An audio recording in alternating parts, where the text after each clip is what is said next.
actually. Yeah. You don't got to be nervous. It's a super relaxed interview. If you've seen my other ones, I mess up all the time. I forget what I'm talking about. Yep. So don't feel nervous about trying to sound cool or funny, because I am neither of those things. Yeah, you know me. I'm just corny, so. Yeah, I'm all for the corn. Well, yes, this is my podcast, Socks On or Off. With this, I get different people on, talk about different life things, relationship, mental health, all that fun stuff. Yeah. But today, I just want to get to know you a little bit more. It's been a while since we've hung out. Is that a cool word? Yeah, I haven't seen you since, you were my employee. I was your boss. Yeah, that was, oh my gosh, that was young Julian. You were a baby. I'm old now. Well, I'll be 25 this year. Okay, you can't say that because I'm older than you. I'm almost 30. Oh, man. But that's the funny thing about life. It's like 5 years I'll be 30. And it's funny to think that now I'm turning into an actual adult. You know, I have a 3-year-old, all that fun stuff. And like, damn, in 5 years he'll be 8. I'll be taking him to elementary. Like, I take him to school now, but now I have to be more involved. And he'll have like actual homework that you have to help him with. And see, I hope he's smart, because I thought I was smart until I actually had to be smart.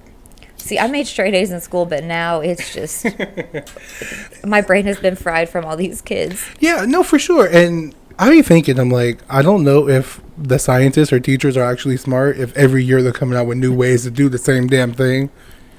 But can we just keep things simple? Yeah, I agree. But all right, with that little tangent out the way, just let everyone know your name and what you like to do and who you are. I'm Hollie Willey, and I'm a stay-at-home mom with 4 kids, and I used to be a general manager, worked a lot, 80 hours a week basically. He knows how it was, and then I just kind of ended up being a stay-at-home mom now. Yeah, so. No, that's exciting. The 80 hours a week is ridiculous. Blaze was the environment where you went to not care about life anymore. Yeah, it was. I slept in the attic there sometimes just because I was too tired to go home. Right. No, I couldn't do the job that you did, especially managing a lot of teenagers. That must have been difficult. Y'all were wild. Let me tell you, y'all. I wasn't. So you were like my kids. I swear to God. The Julian you guys know now was not the Julian back then. I was super timid back then. You were so shy and quiet. Yeah, I hated that person. Oh my goodness. So I really didn't do a lot of things. I quit a lot. I quit a lot of Blaze jobs. I think I worked there like 3 times. Yeah. I always welcomed you back though. Yeah, no, for real. She was phenomenal. I tried.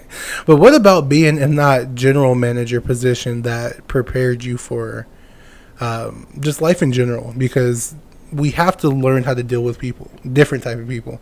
Yeah. We have to learn how to have a schedule or have tasks that we can complete in a timely manner. So what do you think you took away from that, especially at a younger age? Oh, yeah. It definitely taught me a lot. You have to be able to adapt to any situation, any given moment, any type of person. You can have the sweet little old church lady come in and, you have to be able to handle her and then handle someone, from a rougher area. You got to handle people differently. And, it helps in life because whenever you're out and about, like, it's just easier to talk to people. For sure. I've always been one of those people, like, I get along with pretty much everyone, and, even that, like, role helped me. It helped me learn how to, really react to people and patience and to, like, calm myself down and not react off impulse. For sure.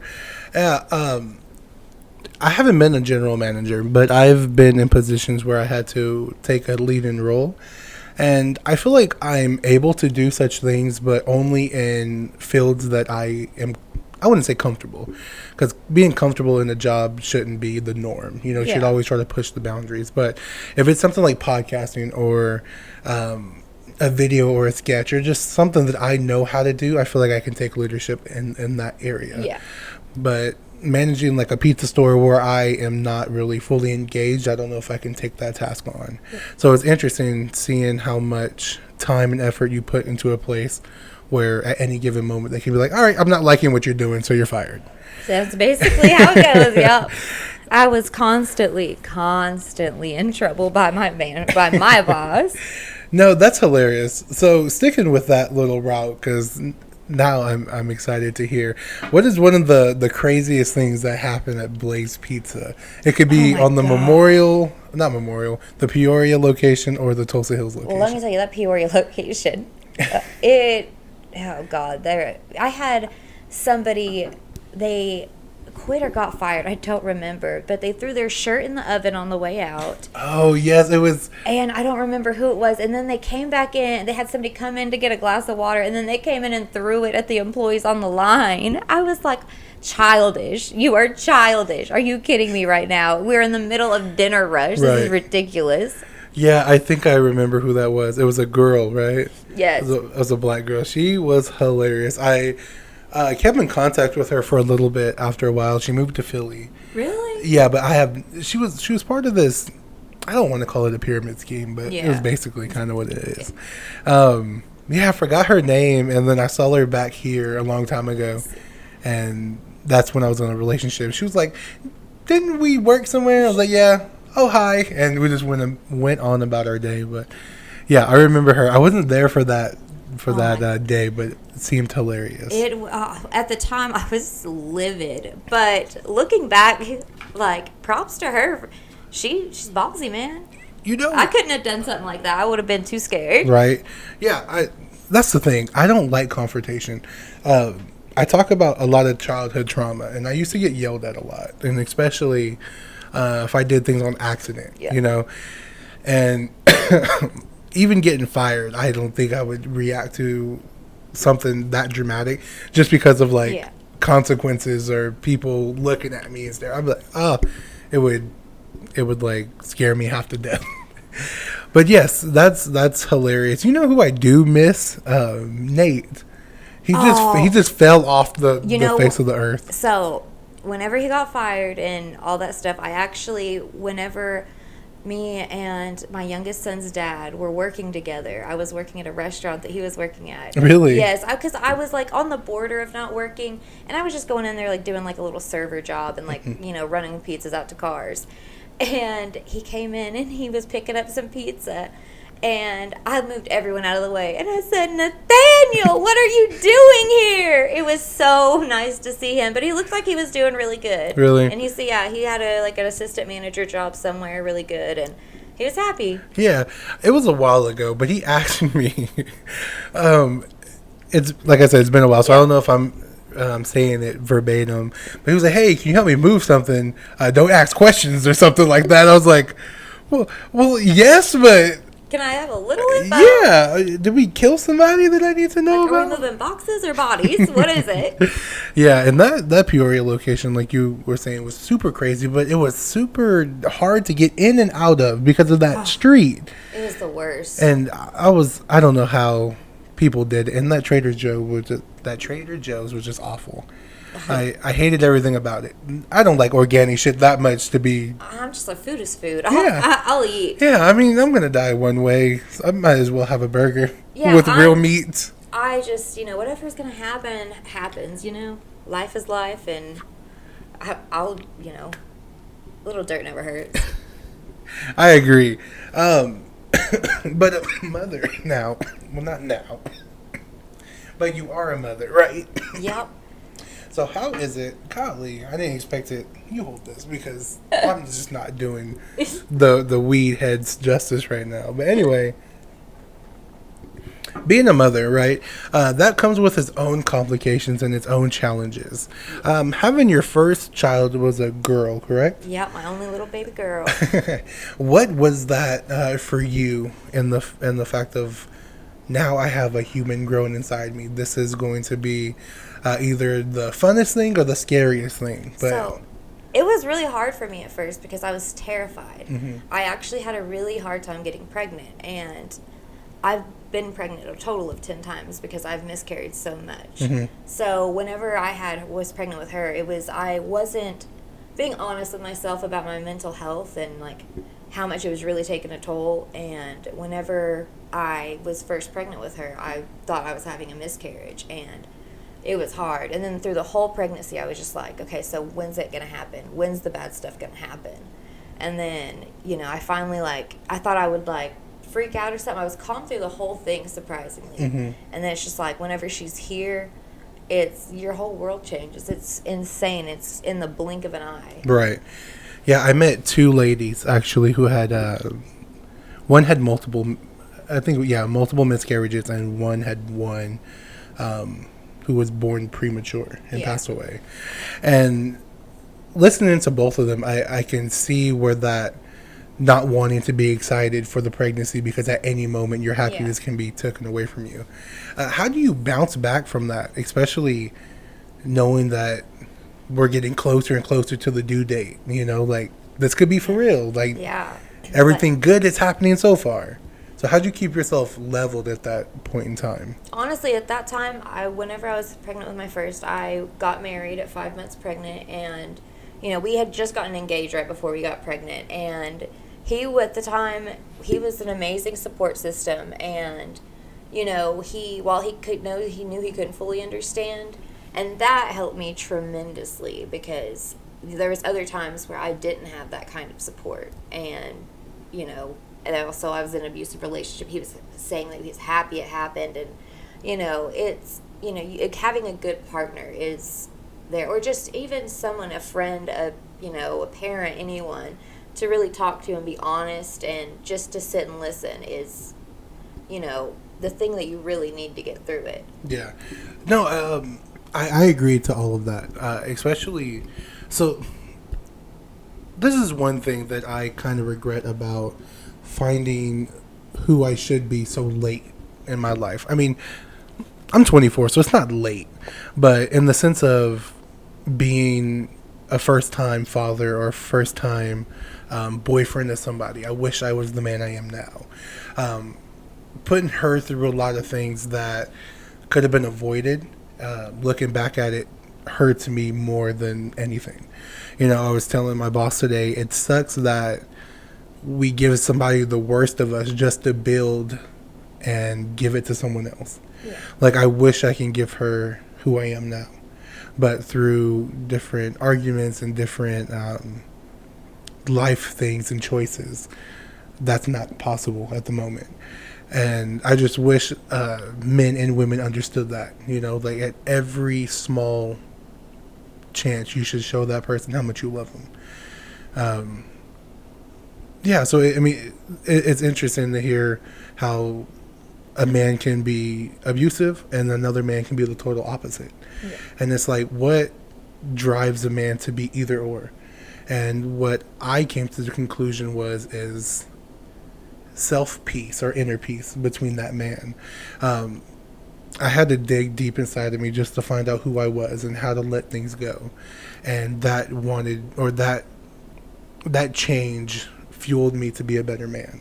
And when I wasn't that, I can see that, okay, I'm not doing this as a boyfriend, or I'm not doing this as a son and brother, just because I had a lot of hurt and fear that something's bad going to happen, or she's going to leave me for somebody skinnier or better looking, just different things like that. And I didn't give her the best of me. Yeah. So it's great to hear that you had that support system, but once your daughter was out, how did he react to that? Because sometimes the man can speak a good game but not actually follow through. You know, he was an amazing dad. Him and I, you know, we had our issues and stuff, but he especially our daughter, you know, that is daddy's girl, let me tell you. And she loves her daddy and he loves her. Like, I mean, they have a very special bond. And it really didn't sink in until, like, she was here. Because I was like, my water actually, she's the only one that I had naturally, because I had to have C-sections after her. And so, like, having her, like, and we just, you know, he was very hands-on through, like, delivery and everything.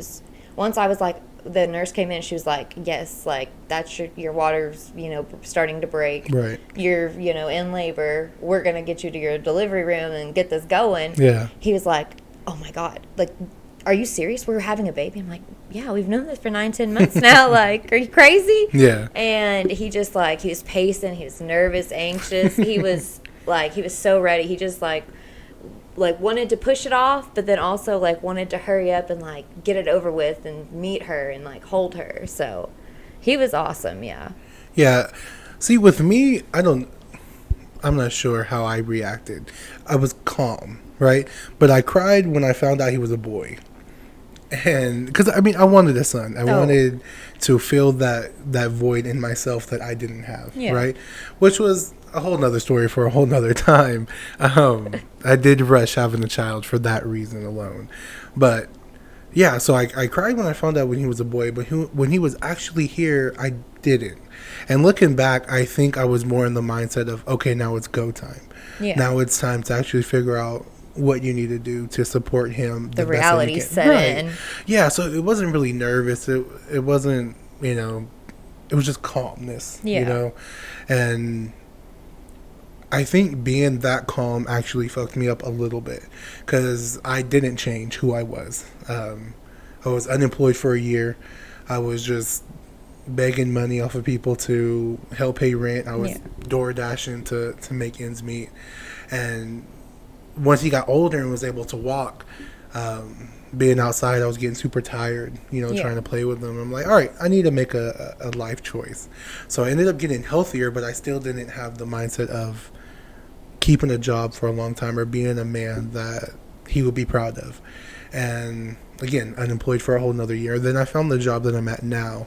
And when I had the decision to finally change, I had him in mind, but I also had myself in mind. Like, what legacy am I going to leave that he can either break through 10 times or be proud that I was that man, So it's funny to hear different men, like some men faint, some men pace. Yeah. But I don't know. I just feel like I had to say that because it's funny. I wish I was nervous. I wish I was scared. I feel like that would have lit a fire under me a lot quicker. Yeah. So he's pretty dope. Child number 2. You were back to back with children now. I was. They're all a year and a half apart, except for my last one. He's 2.5 years from the. I feel you.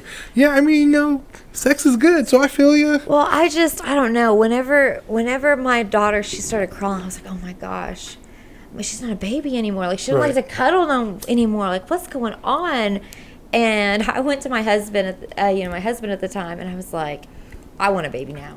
And he was like, let's talk when she's a year old. And I said, okay, but if I wait until she's a year old, like, you don't get to say, like, this is happening when she's a year old. And that's pretty much what happened. And I really wanted a boy. Mm-hmm. Whenever I found out my daughter was a girl, I literally threw up on the nurse. No. It was the most embarrassing thing in my life. I told them I was nauseous, and they wouldn't believe me, and they just kept me in the room, and it happened right as they said, it's a girl. I was terrified. Oh, so did you not have a gender reveal? No, I didn't have a gender reveal with any of them except for my youngest. And the only thing we did was, it was actually with my third child's birthday. We just dyed the cake blue. And whenever we cut the cake, everyone found his birthday cake. Everyone found out what we were having. A 2-in-1. So basically, fuck that child because nobody was there for him. Well, you know what? Whenever you have 4 kids, you gotta get creative on saving money. What's his name? So JD is baby number 3. Okay. So I've got Maya number 1. Right. Nolan's number 2. JD is number 3, and Carter is number 4. Okay. So which birthday was it? It was JD's birthday. JD, when you see this when you're about like 15, 16, just know that your younger brother was cooler. I'm sorry, guys. I'm sorry. No, that's sweet though. How is the relationship with your, like, do they all get along, or do they have that sibling rivalry? So my oldest 2, they kind of get sick of each other. They're always together, Yeah. And, we're in the car a lot because their dad actually lives in Seneca, Missouri. Oh, damn. So it's about a, 45-minute, 2-hour drive. Mm-hmm. And we try to meet in the middle. They both work full time, and she's his girlfriend, amazing stepmom. Like, good. They call her mom, and I'm glad that they have someone they feel so comfortable with. That's exciting. And yeah, it makes me happy to see them with her and stuff. Yeah. So we'll probably visit that a little bit later, but yeah. So with child number 2, you found out it was a boy. How excited were you, and what were your mindset now that you've got what you asked for? So I was so happy. I was so excited. I was like ready to buy everything, and it was it was just crazy. And yeah, I don't know. He was, and my husband, he was just elated because he's finally getting his little boy, his little mini me, and he is a mini him, 100%. Attitude, looks, everything. And yeah, but at the same time, I was like, it was crazy because I was like, oh my God, we're really having another kid. Right. Like, now this is two. Like, this one's, in the middle of getting out of diapers. Like, we're trying to start potty training, and I'm about to have whole nother kid that I got to, do diapers with. And, Right. Plus diapers are expensive, and now I got to buy 2 sizes. And yeah, it's stressful, but it's also exciting because you wonder how they're going to get along with their siblings, if they're going to look like, For sure. look like the other parent that the first one doesn't look like, or are they going to be like identical, just a boy version of the other child. So it's like a big guessing game. Yeah, that's exciting. 2 things. So were you nervous at all? Because yes, you had your daughter, and yes, everything went well, but at the back of your mind, did it ever occur to you like, damn, I could fall back into miscarrying? Or when you did have your C-section, like, okay, why is he different?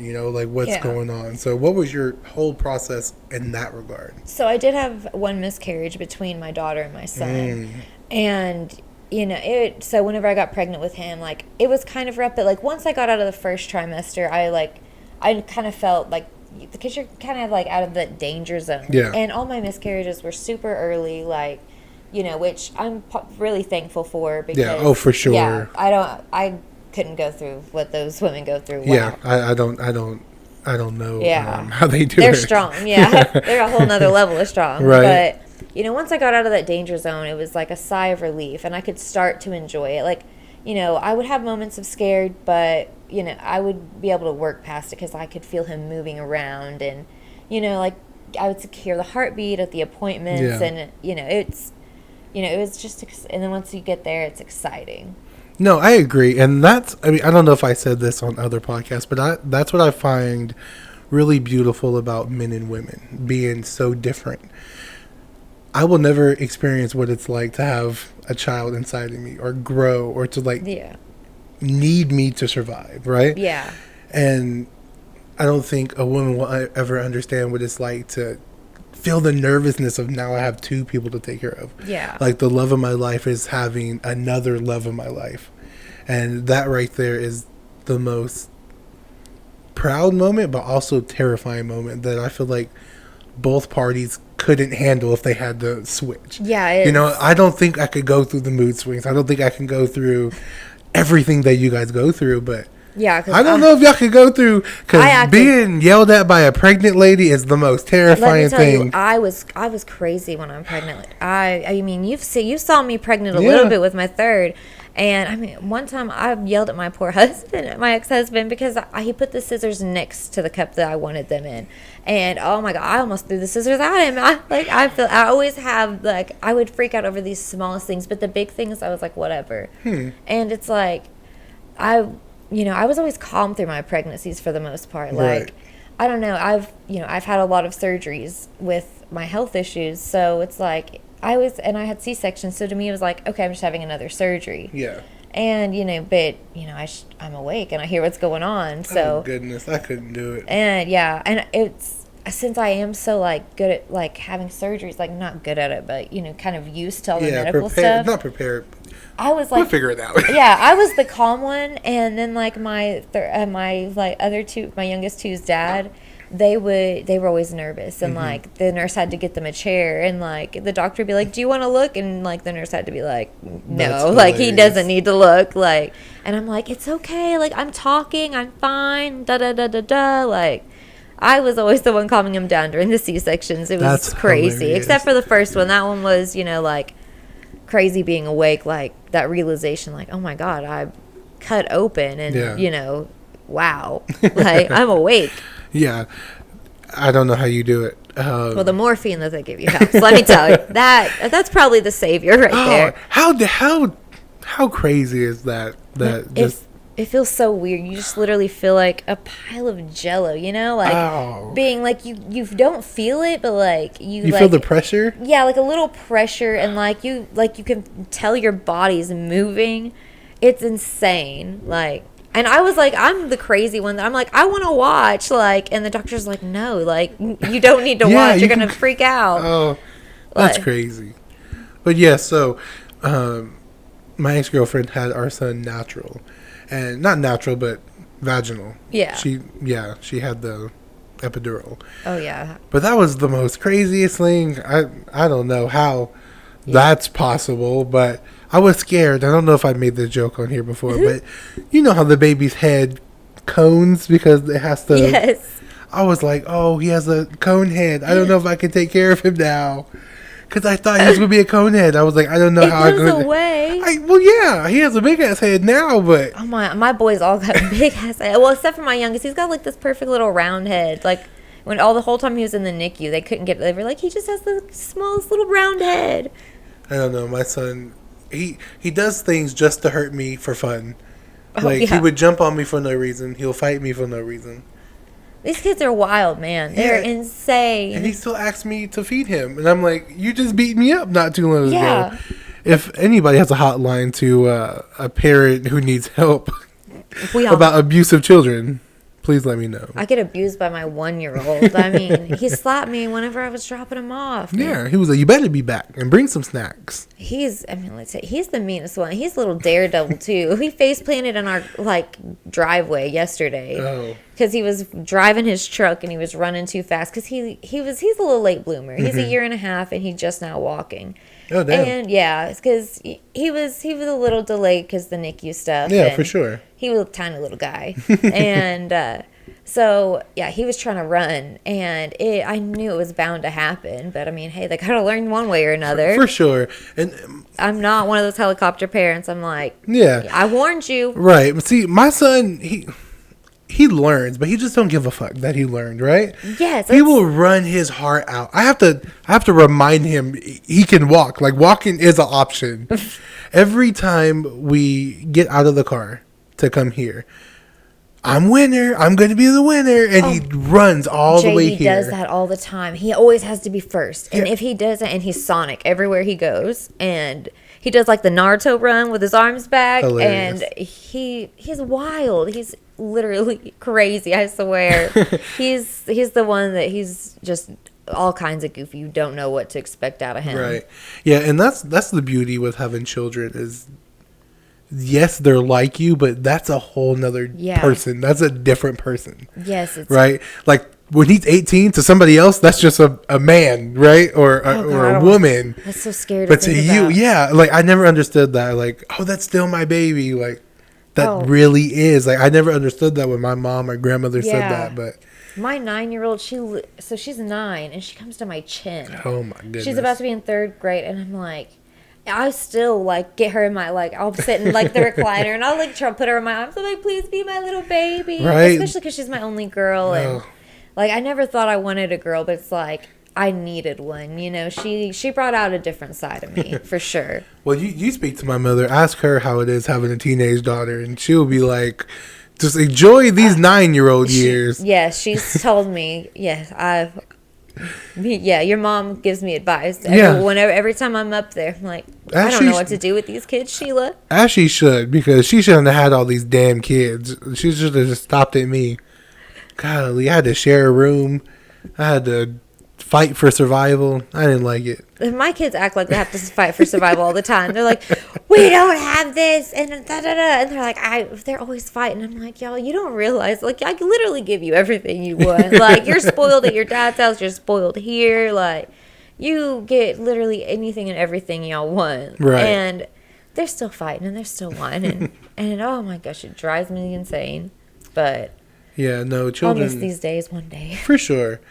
But unfortunately, all good things have to come to an end, right? And you were saying that you were divorced. Yes. How did that come about? You know, with him being a great father, a great support system, how did that relationship trickle to what it was? You know, I just really think that because I've, honestly, I could have treated him better. And, I kind of pushed him into things looking back. And I learned a lot from that relationship because of how I treated him, like you were saying earlier. And, we just kind of, we had different interests. We didn't have really much. It's kind of one of those things where we just kind of became friends. We became very distant. And, we, talked about separating and, kind of started it a little bit. And then I got pregnant with my second son. And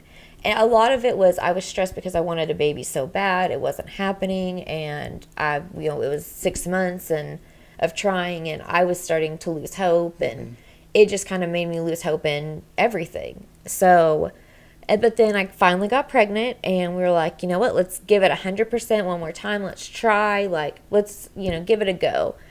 And I found some stuff on his phone that I didn't like. And, me back then, I was very selfish. And once I saw that, it just kind of put something in me. And I was like, I got married at 18. I didn't have a crazy wild time. I never got to party. I never got to go out. I was pregnant on my 21st birthday. So I just, I wanted that life to go crazy. And then I had met, someone that was the opposite of him. He was exciting. He was the bad boy. He, was everything my husband wasn't really. And, that, started, and, it, after that, it just, was the end of me and my husband. And he tried a little bit to just give it one more try, but I just, I was kind of over it because I was holding a grudge that was so stupid, honestly. It was one little mistake. But now, that I've learned, looking back, how I was treating him was not right. And we are kind of really good friends now. So it's all worked out. We had, 2 years where we literally could not talk without screaming at each other. We were bad. We were trying to take the kids from each other. We were just trying to do everything we could to hurt the other person. And, once we kind of got past that and just put the kids first, we were able to have this good friendship, co-parent relationship. And, we even go to, their kids' birthday parties and stuff sometimes. And, his girlfriend's kids and my other kids from the other dads, they know each other. Right. And, they'll play together, and, they get excited to see each other. And, whenever we FaceTime the kids, they all gather around and they all ask to see me and the kids, especially whenever my youngest was a little baby. Right. They always had to call and see Carter, always. And all the kids, and they have 6 kids at their house and my ex-husband. So they're all let me see the baby, and fighting over the phone. So, it's awesome now. Yeah. It was some hard times, but we both learned from it. We both grew from it, and we're both better people from it. For sure.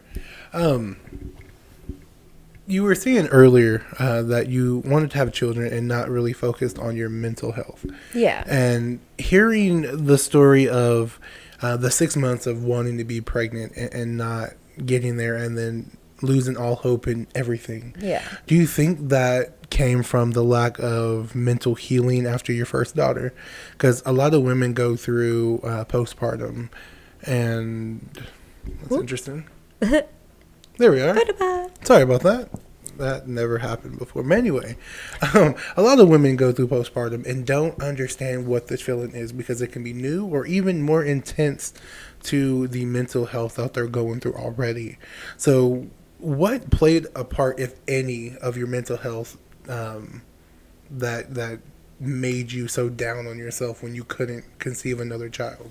Man, whenever because, especially as a woman, that's, kind of something you feel like that's your job to do. Because I was raised by my grandparents. I'm a very traditional person. To me at that time, I was in the mindset of, this is what I'm supposed to do. I'm supposed to be able to give him this son and that he's wanted for so long, and I was failing. And I was failing him. I didn't feel like I was enough, and it just kind of makes you spiral almost. And plus, I was so soon after having my daughter.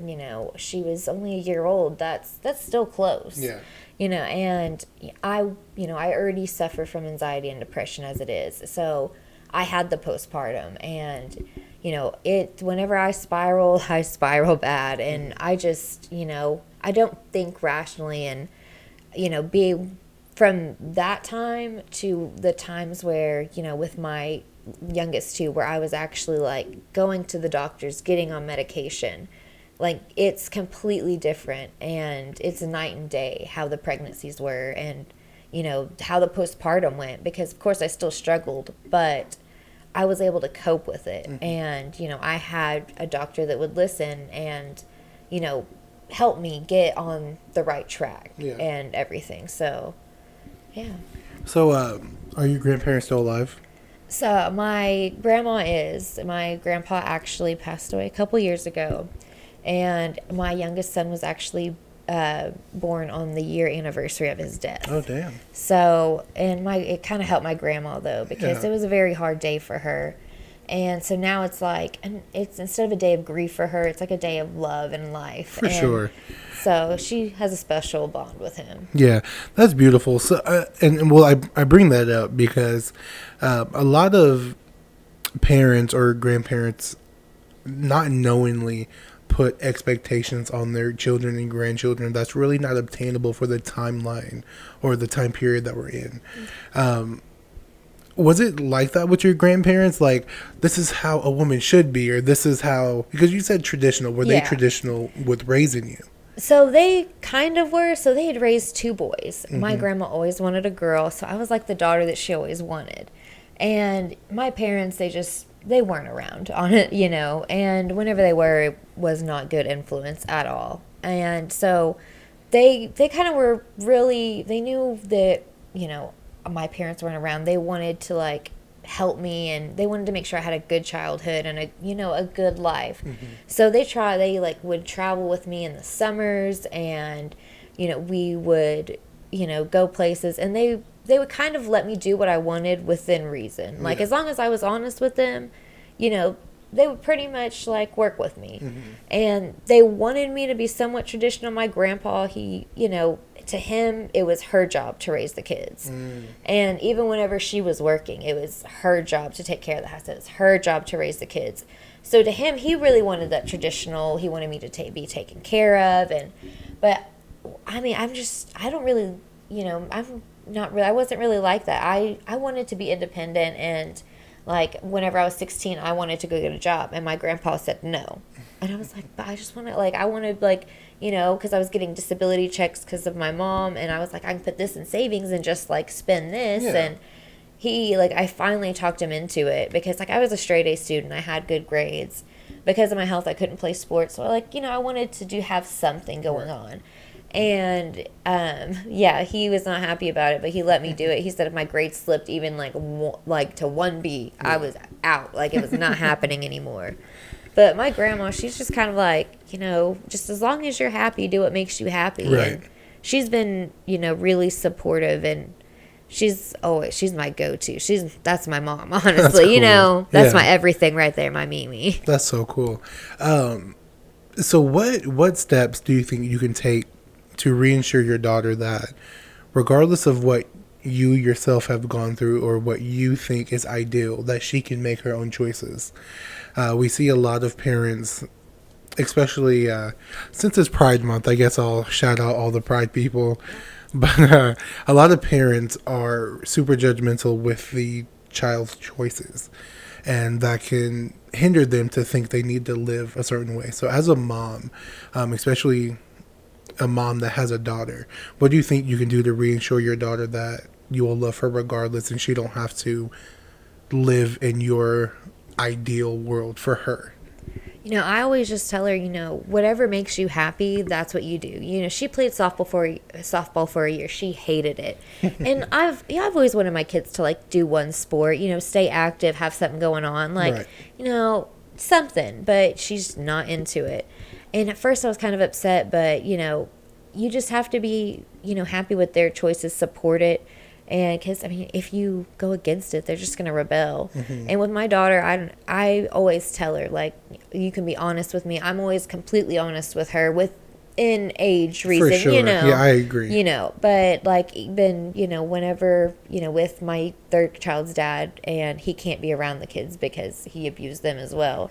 So, I'm always honest with her, and I always tell her that way she can be honest with me. For sure. I'll always, like, let her know, like, hey, I've made mistakes. Hey, yes, this didn't go the way I hoped it would or I expected it to. But, like, maybe you can learn from it because I'm telling you about it. And, you can try and learn from my mistakes. Yeah. And, I just always let her know whatever makes her happy, that's what she should do. Because at the end of the day, she can't rely on somebody to make her happy because that's not, how you truly can be happy with yourself. Yeah. No, that's beautifully put. And I feel like a lot of parents should see the world that way. Unfortunately, that's not how we are as a race of humans. Unfortunately. Right, unfortunately. But so child number 3 with father number 2. Ooh. The tough one. Yes, that one's a lot. We don't have to get into a lot of detail or graphic detail, but finding out you had a child with your bad boy, how did that come about, and how did you feel? So, whenever him and I met, we would just, I don't know, he was a very cool person. He was kind of my shoulder to cry on because I was having issues in my marriage. He was my best friend, and then... 1 second. That's how they get you. They're your best friend when you're going through some shit, okay? That's how it happens. He was slick with it, let me tell you.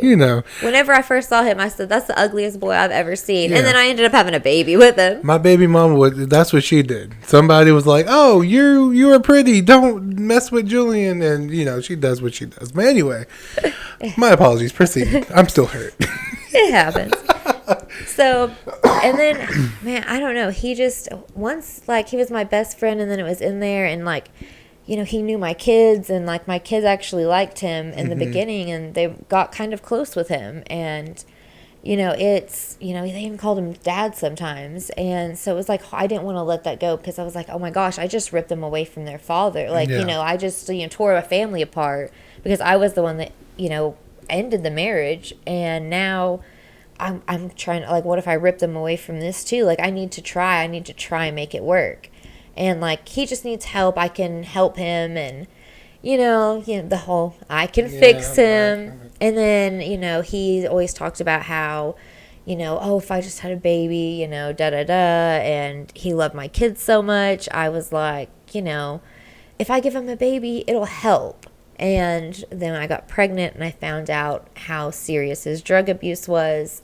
And then once I found out, and I don't know, my dad was an addict growing up. I've always been around it. So I kind of accepted it in a way. Like, it's kind of one of those, as long as it's not around the kids, like, and it's in control, and you feel like you have a handle on it, like, it's none of my business. Mm-hmm. And it was a mistake.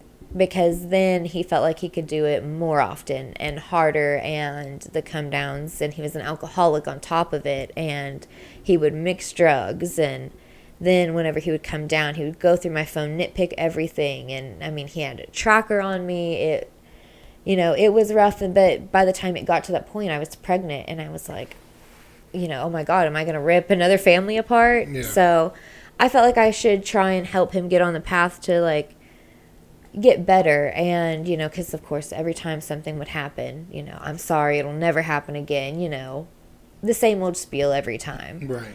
But it was hard for me to get out of. But then things happened with the kids, and he hurt the kids, and from then on I was just trying to find a way out. Sorry, multiple questions. Hindsight's 20/20, right? That's what they say. Looking back, if I was a woman in your position and I separated from my husband and wanted to settle down with somebody else. Yeah. How long would you tell me to wait for that person to meet your children? How long will you tell me to wait to take it so serious so we're not ripping people apart or we're not getting into an abusive relationship? So what would you say to that? So I was an idiot and I did it way too soon. Mm-hmm. I mean, he had met the kids already because we worked together, and, you know, the kids would come up to my job and they knew everybody, and like they knew that he was a friend, and like they knew his name, you know, they would say hi to him, you know, all that kind of stuff. So I felt like it was like an exception that he could just be around them and stuff like that. And at first I told myself I won't be lovey-dovey. But then he kind of like moved himself into my apartment that I got after I left my husband. So like literally the week he just kind of like slowly moved stuff in, and he like, it was over in Fairmont. So oh damn, that was. Ooh, he felt like a single mom, yeah, you know, especially white, single female with 2 kids, should not live alone, and he moved himself in. Golly. And if y'all don't know, Tulsa, Oklahoma, there's this apartment called Fairmont in North Tulsa. That is like surviving hell and then living in hell's hell, if that makes sense, right?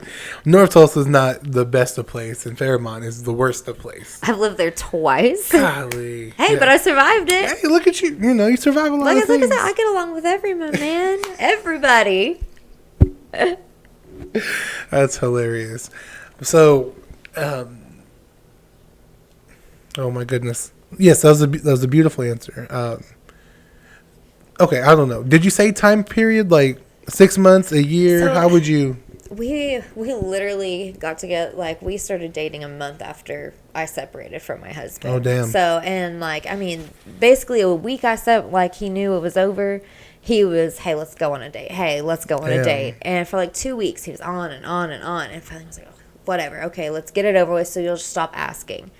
And it went really well. And he was charming, and he knew all the right things to say, and he acted shy, and, you know, he had all the great moves, and I fell for it. I was, like I said, I had never adventured anything, and he was a whole new adventure, and, he partied, and he was cool and exciting, and I'd never had that life, and I'd never been in that life, So when the abuse came, is that when you finally realized that, damn, this is not what I thought it was? Or did the drug abuse started to, which part got you to the point of, okay, this is getting out of hand? So, I mean, with the abuse to me, I kind of always was in denial about it. Because I was like, oh, like, it's not that bad. Like, people go through this every day. Like, it's just one hit. It didn't, like, leave that big. I always made excuses. And it was, because, one, it was embarrassing. Like, I don't want to tell anyone. Like, and then at the same time, like, you're also scared because it's like, okay, what if I try to get out and it doesn't happen and then it gets worse? And then it got to the point where he was hurting my kids. And that was the point where I was like, I have to find a way to get out.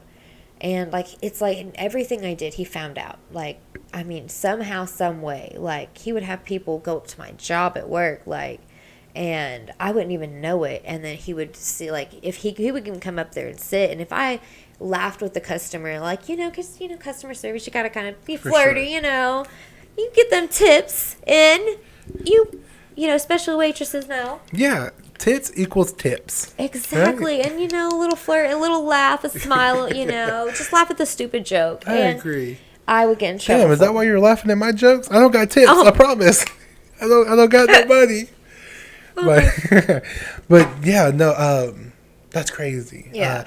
Men are difficult to comprehend. Right? People say, you'll never understand a woman. You'll never understand a man. I've learned that. Because oh my gosh, y'all's thinking is completely illogical. For sure. See. No offense. No, I agree. So, everybody knows my son's mom did what she did. She had sex with somebody else. But I called her the other day, and it went straight to voicemail. I was about to text her, who are you fucking now? And she texted me back, sorry, on the phone with my therapist. I was like, damn, let me calm down. Yeah. Recenter myself. Let me turn around, first of all. Yeah. let me go back home. No, but I just see we talked about earlier that men and women have different roles. Yeah. And biologically, we're built bigger than a lot of women, right? And I feel like that right there mixed with the drug abuse will give a man so much confidence that he will hurt somebody smaller, especially a woman. Yeah. And for a man seeing that she will come back, now it's like, I own her. She's my property. I am now going to treat her as I can. He literally, that's exactly what he would tell me as he was happening. Like, you know, like, I'm going to go do whatever I want to do, and you're going to be here, you're going to stay here, and then I'm going to come home, and you're going to do this, this, and this. Yeah. Yeah. And I've noticed, like, actually, I don't know if I'm saying this correctly because I'm high majority of the time and I forget a lot of things.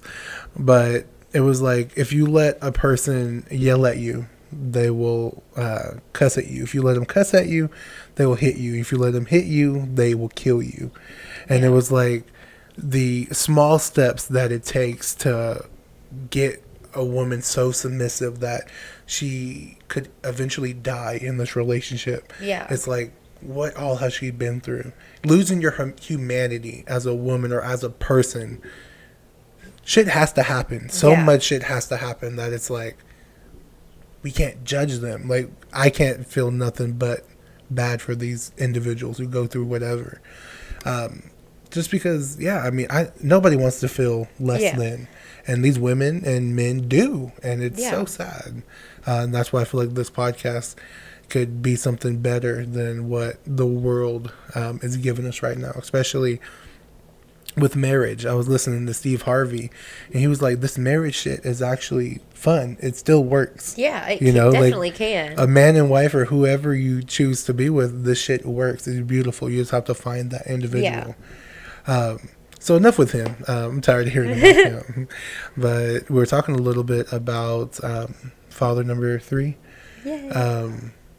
High school crush. Oh my gosh! How did you guys get back into communication? So I was obsessed with him in high school, and he was the guy that all the girls wanted. He was like always like he would be dating someone, he'd be making out with the other girl, and I'd never know he what that was felt a player. like. He was a little hoe. I tell him all the time that he was, and I through the years I would always see him on Facebook, and he was still, looking good. And I would always, whenever I was single, I would always kind of try and, message him. And we just it never happened until after, everything happened. And I was finally, single again and on my own and had my own place again. I was doing good. And, he was like, you want to come over? We both weren't looking for anything serious. We just... we never fooled around in high school, Well, we did a little, but it never happened. And, he came over one night and he started coming over every day. Yeah. And my third child, obviously he didn't have a father figure, and we were very, standoffish in front of him. And my youngest son, or my third son, clicked to him. I mean, he loved him, and he, I introduced him as a friend, and it was a friend relationship in front of him. And, but that was his dad. He was obsessed with him, and I tried stopping it. And after 2 weeks of that's not your dad. No, that's Connor. That's not your dad. Your dad is James. Da da da. And he just wouldn't stop. So I finally went to him, and I was like, okay, look, I have a kid. I have 3 kids. What do you what do you want to do with this? Because we need to make a decision here. Either you need to stop being around him because it's getting too much, he's getting too close, or we just, need to do the damn thing. And, he said that he didn't mind it. He, would feel privileged to step up to the plate and try and be that, role, that person for JD. And he did. And I mean, they're so close. That is his dad. It's amazing. And that's his son. He doesn't have that's his oldest boy. Even though we have he has a kid that's biologically his and that's not his, he loves him just as much. And I mean, Connor, he loves all the kids just as much. They're all so close. It's it's great. Yeah. How long have you guys been together again? So we actually this month it's 3 years. So like I mean, Oh, damn. yeah, Has we're it been that? How long has it been since we've talked? oh my god. Oh, Let's see. 2020, because my son was born in 2020. Yeah, Pre-COVID. Damn, it's been 3 years. yeah. Me and him. Yeah, we got together in this June 28th. Let's not let it be another 3 years. Yes, you can't. Golly. Okay, never mind. Well, that just killed my question. I guess I'll ask it. So, having James be so sweet at the beginning and build this relationship with you and your children, and then it crumbled down. How are you taking this relationship? Because now it's super, super serious. So Yeah. what are there things you're looking for now that you probably wasn't looking for previously, or what's going on with you now personally? You know, Because you have, for your children's sake, Yeah. you have to, because you've seen what a man will do to your children. yeah. So Like, you're always, I'm everywhere I go. I have to, have sight on them, and I'm very protective, and, they don't go very many. Like, whenever they're with their dad, I know that him and, his girlfriend are with them. They're well taken care of. And whenever they're with me, like, they're with me. Like, I'm with them 24/7 unless they are, like, at their grandparents' house. And, I'm so cautious everywhere I go. And it's always, like, I need to know everyone who's around there, like, especially because, my daughter, she was the one that experienced the most trauma and the most abuse. Like, she had a full handprint across her face. So, she remembers it. And she's so sweet. She still hopes that he gets better and that he will be there for, JD, his actual son. yeah, And so this will probably never happen, but be mindful of that loving heart that she has. yes, it's That's scary. that's the type of love that can cause somebody to start doing drugs, because now they've been stripped of everything that they once held dear to them, which is emotion or affection. So it's just, one parent to the next. Oh, yeah, no. Be mindful of that. I mean, my son is so loving and so caring, and I know I'm going to have to tell him it's going to hurt. Yeah. Regardless of what you do, it's going to hurt. Yeah, And when it hurts, you need to be strong enough to deal with it. Yes. Not better than anybody, not better than me, not better than your mom, but better for yourself. You need to feel this hurt, and you need to overcome it. Yes. So that's one thing I thought I would say. Oh, yeah.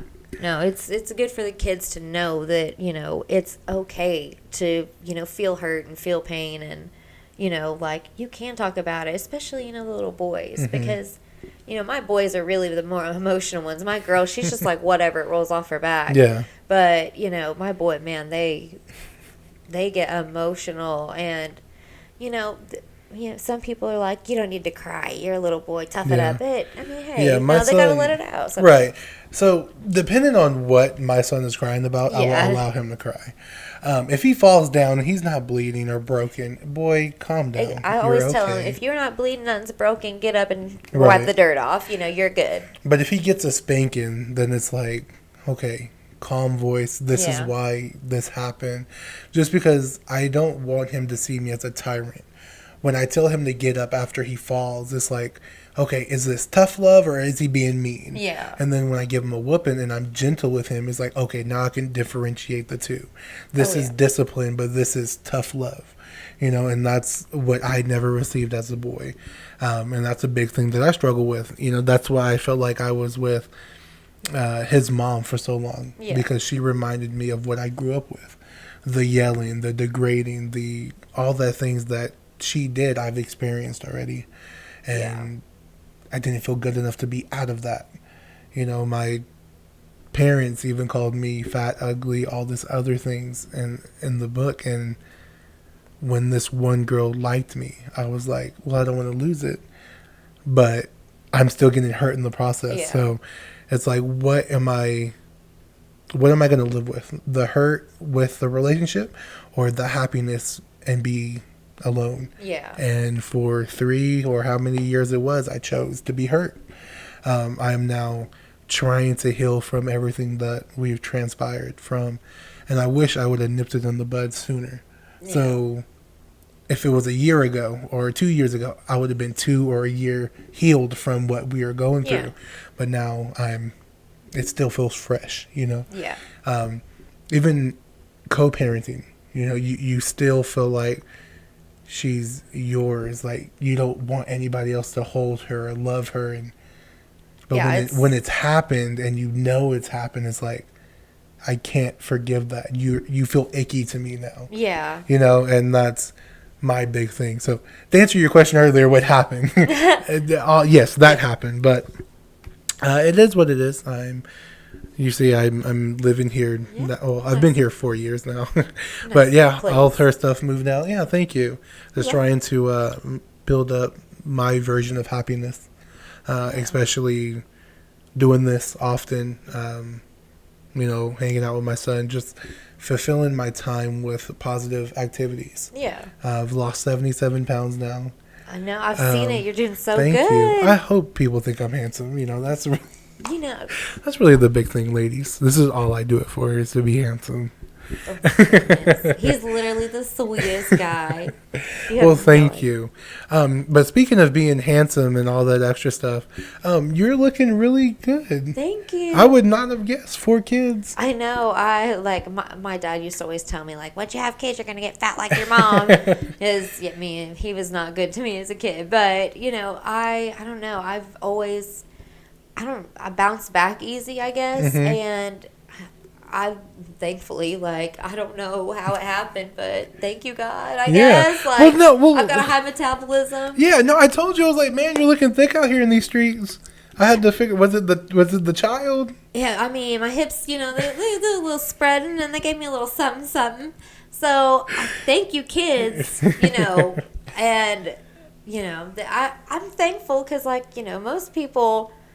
You know, some people, they have one kid and, you know, they just can't bounce back. And so I'm thankful for it. For sure. I try, you know, very thankful. Well, I wanted to bring that up just to ask a question. How do you bounce back from having so many children? How do you feel pretty again? How do you get that self-confidence? You know, a lot of people, I ask, you know, who are you? Or, you know, I'm a mother or I'm this. No, you're not. You know, like, you were somebody before this. Who are you truly? Like, yes, I'm a father, but me being a father is like my job. Yeah. And I'm not going to identify as my job. You know, I'm loving, caring, funny, whatever the case may be. Yeah. But being a father, that's a whole nother job. How am I as a father? Well, I'm the same as who I am regular, but now I'm a little protective, or I'm a little more stern, because 2 different things. Yeah. So how do you bounce back and find your identity again? So it's hard, especially because I breastfed all of my kids, between 4 and 9 months for each of them. And, you know, I got so wrapped up as I'm a mom, like, this is because I have to be attached to them what seems all the time. Literally. And so, I'm literally. their, you know, source of everything, really. Yeah. And, you know, you lose yourself and you just become this mom. And for the longest time, that's all I felt like I was. I was this mom. I had to do everything for the kids. I had, you know, everything I did was focused on the kids and what I needed to do for them to make sure that they had everything they needed. They had the house. They had the clean place. You know, and then finally, after, you know, going through all the abuse that I did and really having to step back and, like, start over on my own, and, like, it's, you know, there was a time where my oldest 2 kids, they were with my husband, and, like, you know, I had to, you know, get some stuff together and, you know, get a place and, you know, make sure that they were safe. And so I took, you know, like, a year or 2 and, you know, got my own place, and I, you know, kind of focused on myself, because, I mean, at the end of the day, to be a good parent, you kind of have to focus on yourself. And it took me the longest time to learn that, but once I was actually on my own, and I was on my own, I had no one to turn to, like, you know, my ex-husband, he's in a happy relationship, you know, the abuser's finally in jail and away from me, and I'm safe. Oh, good. And, you know, I can do whatever I want, but I got married at 18. I don't know who I am. So I, like, actually, you know, I started to go out a little bit, and I, like, learned what kind of clubs that I like, and, like, you know, I have a whole life outside of my kids. Like, outside of my kids, like, I like to go and have my fun. Like, let's do some stuff. Like, I'm spontaneous, but, whenever I'm with my kids, like you said, it's a job. Like, Mm-hmm. and, there's certain filters you put on and certain walls that, barriers and boundaries you put up. And, I'm glad that I finally learned that, because now I can enjoy life. I know I can still go out and have fun, not feel guilty. And then also, know I'm providing and I'm doing everything that I can to make my kids happy, and being at peace knowing that I really am giving them, like, everything that I can and everything they want and need. Yeah. No, that's beautiful. I had another question, but I think I forgot it.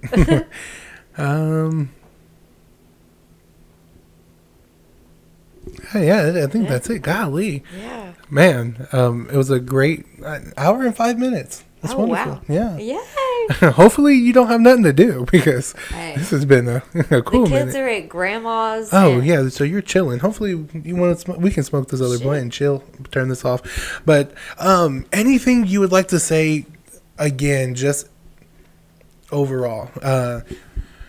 Okay, let me form it this way. So, for the women or men like you, who've been divorced, who've had multiple, Yeah.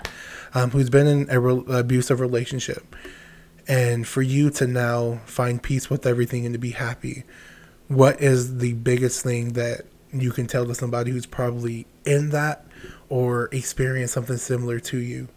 Just, always know that, there is someone you can, like, even if, it's always better late than never. You can always find someone that can help you. And, even once you're out of it, you can't feel sorry for yourself. Like, I don't think of myself as, like, this poor person that had to go through all this stuff. Like, I think, okay, I went through this, and now I can help people and, like, teach people and, like, help my friends, like, look for the signs and, be there for people that are going through it. And, even though it sucks I had to go through it, but at least, I've learned something and I can take a positive thing out of it. And at the end of the day, I learned just stuff about me, and I learned how to be a better person. Like, everyone has to kind of go through the mud before they can get clean. Before the dirt dries and it falls off. Yep. So. And you just got to dust yourself off at that point. And I went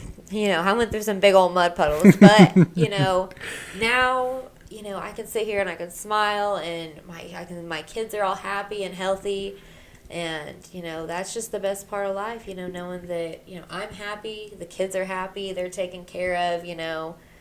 It's just a nice, peaceful feeling. Like, just take it a day at a time and enjoy it. Enjoy it. It's all you can do. No need to stress about it. Right. Just stress, deal with today and worry about tomorrow. For sure. Well, I couldn't have said that better myself. I guess we'll end on that. So, from us to you guys, may your pain be champagne.